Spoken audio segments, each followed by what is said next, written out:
আমরা মুসলিমরা কনজিউমার হতে বেশি ভালোবাসি প্রডিউসার হওয়া থেকে। অথচ এই দেশের এবং ওয়ার্ল্ডের বিগ বিগ কোম্পানিগুলো মেক করেছে শুধু কাফেররা, খ্রিস্টানরা, ইহুদিরা। আমাদের কিছুই নেই। আমাদের মুসলিমদের কি আছে? আছে শুধু আমাদের ঘুম, খাওয়া আর টয়লেটে যাওয়া। আগে তো টয়লেট বাইরে ছিল, কিন্তু টয়লেট এখন অ্যাডজাস্ট করা, বাইরেও যাওয়া লাগে না। অলসতার কোন পর্যায়ে আমরা চলে গেছি!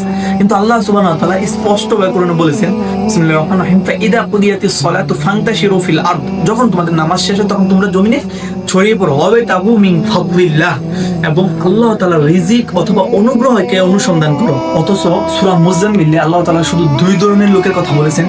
একদল লোক যারা হচ্ছে জিহাদ করে নিজেদের জান কুরবানির মাধ্যমে রাষ্ট্রকে শক্তিশালিত করবে, আরেকদল লোক যারা ইকোনমিক অর্থাৎ অর্থনীতির মাধ্যমে ব্যাকআপ দেবে ওই সমস্ত লোকদের যারা জিহাদ করতেছে, জান কুরবানি দিতেছে এবং রাষ্ট্রকে সহায়তা করবে।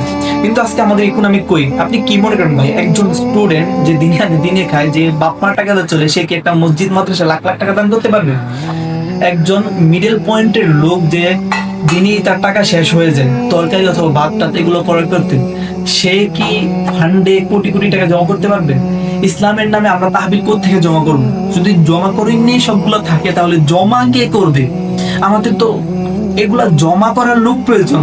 তাহলে আমাদের কি হতে হবে ভাই? আমাদের ব্যবসায়িক হতে হবে। আপনার আমার সকলেরই ব্যবসায়িক হতে হবে। ইন্ডাস্ট্রি গুলো বুঝতে হবে, ইন্ডাস্ট্রি গুলো ধরতে হবে। আরে ভাই, আল্লাহ তাআলা রিজিক দিবে, কিন্তু রিজিকের ফাইসালার পর আপনার ঘরে আইনা রিজিক দিয়ে যাবে না। রিজিকটা আপনাকে নিজে আনতে হবে, কষ্ট করতে হবে, হার্ড ওয়ার্ক করতে হবে।